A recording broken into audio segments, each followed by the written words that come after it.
Di video pembelajaran kali ini, kita akan mulai membahas mengenai konsep pemajakan atas harta tidak bergerak. Apa sih harta tidak bergerak? Berdasarkan definisi yang mudah, ya, maka yang dimaksud dengan harta tidak bergerak yaitu benda yang karena sifatnya tergabung dengan tanah atau melekat dengan tanah, sehingga secara fisik harta tersebut tidak dapat berpindah, atau kalau bahasa Inggrisnya immovable property. Dia tidak dapat berpindah, tapi bisa dipindah tangankan atau kepemilikannya bisa berpindah. Secara hukum, yang dapat membedakan antara harta bergerak dengan harta tidak bergerak yaitu perbedaan pada saat adanya pemindah tanganan atau pemindah kepemilikan benda tersebut. Jika harta tersebut merupakan harta bergerak, maka pemindah tangannya yaitu secara nyata perpindahan fisik si harta dari pemilik sebelumnya ke pemilik yang baru. Namun jika harta tersebut adalah harta tidak bergerak, pemindah tanganannya hanya dilakukan dengan proses balik nama. Oke. Dalam konsep perjanjian pajak, ya, tidak diatur secara rigid, tidak diatur secara detail mengenai definisi dari harta tidak bergerak, baik di OECD model maupun UN model. Dalam ketentuan tersebut, hanya diatur bahwa definisi dari harta tidak bergerak itu mengikuti dari definisi yang ada pada ketentuan atau undang-undang perpajakan yang berlaku di negara sumber dan di negara domisili. Ya. Namun ada beberapa panduan, yaitu mengenai konsep atau definisi dari harta tidak bergerak dalam perjanjian pajak. Yang pertama, tentu saja yang dimaksud dengan harta tidak bergerak yaitu tanah dan bangunan. Ya, saya rasa ini paling mudah untuk dibayangkan. Yang dimaksud dengan harta tidak bergerak yaitu real property, tanah dan bangunan. Kemudian yang kedua yaitu konsep mengenai ada aset atau properti yang digunakan untuk pertanian, perkebunan, dan perhutanan. Termasuk juga ternak yang terlibat dalam kegiatan usaha tersebut. Jadi meskipun ternak itu bisa berpindah-pindah, namun dalam konsep tax treaty ketika ada sewa atau ada pengalihan yang menyebabkan adanya penghasilan dari lahan pertanian, perkebunan maupun perhutanan, ternak tersebut juga dikategorikan sebagai bagian dari harta tidak bergerak yang dapat diikutsertakan dalam penghitungan penghasilan. Termasuk dari harta tidak bergerak yaitu saham. Yaitu saham yang memang angkanya mencerminkan dari jumlah aset tidak bergerak atau harta tidak bergerak yang dimiliki oleh perusahaan tersebut. Contoh paling mudah adalah saham dari perusahaan pengembang atau developer. Nah, tentu saja sahamnya sangat tercermin dari jumlah harta tidak bergerak, jumlah aset properti tidak bergerak yang dimiliki oleh perusahaan tersebut. Penghasilan dari harta tidak bergerak umumnya diperoleh tanpa ada usaha secara langsung untuk memperoleh penghasilan, ya, atau biasa kita kenal dengan istilah passive income. Artinya si pemilik harta tidak bergerak itu tidak mengusahakan properti tersebut, tidak terlibat secara langsung. Penghasilannya dapat diperoleh dari menyewakan harta tidak bergerak tersebut atau mengalihkan harta tidak bergerak tersebut. Pengalihannya pun dapat berupa pengalihan seluruh hartanya atau hanya mengalihkan sebagian dari harta tersebut. Misalnya adalah mengalihkan sebagian dari kepemilikan saham kepada pemilik yang baru. Tentu saja saham yang saya maksud adalah saham yang mencerminkan jumlah atau nilai dari aset tidak bergerak. Nah,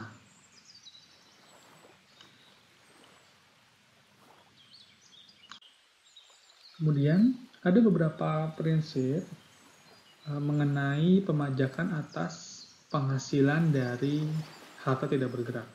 Kita sudah mempelajari sebelumnya mengenai konsep harta tidak bergerak, kemudian apa itu penghasilannya. Nah, di tax treaty diatur bahwa pemajakan atas penghasilan dari harta tidak bergerak tersebut tidak memperhatikan lokasi atau domisili dari pihak yang membayarkan penghasilan, ya.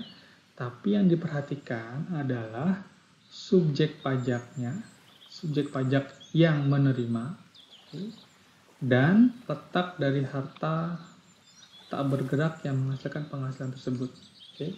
Jadi konsep ini menjelaskan atau mengatur bahwa yang menjadi fokus perhatian dari hak pemajakan atas harta tidak bergerak, saya jelaskan, hak pemajakan atas penghasilan dari harta tidak bergerak, yaitu subjek pajak yang menerima, ya, subjek pajak yang menerima, dan lokasi dari harta tidak bergerak, bukan dari mana uang tersebut dibayarkan, ya. Yang ini tidak, ya. Jadi skemanya yang penting adalah di mana subjeknya berada, yang menerima, si penerima penghasilannya terletak di mana, dan di mana harta bergerak tersebut berada. Oke. Ini contoh skemanya. Dalam tax treaty, dalam perjanjian pajak, maka yang perlu kita perhatikan adalah satu, lokasi dari harta tidak bergeraknya, dan penerima penghasilannya. Misalkan seorang wajib pajak di negara B ini memiliki sebuah harta tidak bergerak yang berada di negara A, ya. Kemudian harta tersebut disewakan. Misalnya harta tidak bergerak tersebut berupa rumah. Rumah tersebut disewakan dan penghasilan diterima oleh si pemilik yang berada di negara B. Ya, jadi ini adalah harta tidak bergerak yang berada di negara A, kemudian dibayarkan sewanya kepada wajib pajak atau subjek pajak yang berdomisili di negara B. Ini adalah konsep yang akan kita. Nah, baik di OECD model maupun UN model memberikan hak pemajakan tidak terbatas kepada negara sumber. Apa itu negara sumber? Yaitu negara tempat harta tidak bergerak itu berada, atau situs prinsipal. Jadi kalau kita bayangkan konsep ilustrasi pada slide sebelumnya, maka negara sumber adalah negara A, yaitu negara tempat harta tidak bergerak berada, negara tempat rumah yang disewakan tadi berada. Oke. Bersifat tidak terbatas maksudnya bahwa negara sumber berhak memajaki penghasilan dari harta tidak bergerak, baik yang berasal dari menyewakan harta tersebut maupun penghasilan yang berasal dari pengalihan harta tersebut. Ini bersifat tidak terbatas. Untuk harta tidak bergerak ini memang agak istimewa karena dia bersifat tidak terbatas. Sedikit sekali ada konsep pemajakan tidak terbatas yang diberikan kepada negara sumber. Nah, ini contoh. Contoh yang pertama adalah pemilik dari harta tidak bergerak, yaitu negara A, ya. Kemudian harta tidak bergeraknya berada di negara B, ya. Penyewanya juga berada di negara B, ya. Ketika rumah tersebut disewakan, maka rumah tersebut memberikan penghasilan bagi pemilik di negara A. Nah, dalam hal ini maka negara B sebagai negara sumber, yaitu negara tempat harta tidak bergerak berada, berhak memajaki penghasilan yang berasal dari menyewakan properti atau menyewakan harta tidak bergerak yang ada di negara B. Kemudian pemiliknya itu ada di negara A, ya. Kemudian harta tidak bergeraknya ada di negara B. Dan perjanjian pajaknya berlaku dari antara negara A dengan negara B. Kemudian properti tersebut misalnya adalah sebuah apartemen atau sebuah rumah dibeli oleh seorang subjek pajak yang berdomisili di negara C. Dalam hal ini uang dari pembeli langsung dibayarkan dari subjek pajak yang berdomisili di negara C kepada pemilik harta tidak bergerak yang ada di negara A. Ya. Meskipun di negara B, meskipun penghasilan tidak berasal dari negara B, namun negara sumber dalam transaksi ini adalah negara B. Karena negara B merupakan negara sumber, yaitu negara tempat harta tidak bergerak berada. Oleh karena itu negara B berhak untuk memungut pajak atas penghasilan yang diperoleh oleh pemilik di negara A atas penjualan dari properti di negara B. Ya. Sama halnya dengan contoh berikut. Negara A, pemilik sebuah perusahaan di negara A, ya, memiliki pabrik, ya, pabrik yang ada di negara B. Kemudian pabrik tersebut dijual kepada perusahaan di negara B. Ya. Nah, dalam hal ini skemanya sama persis dengan skema penjualan rumah tadi, di mana negara B selaku negara sumber berhak untuk memajaki seluruh penghasilan diperoleh oleh pemilik properti di negara B, yaitu subjek pajak yang berdomisili di negara A.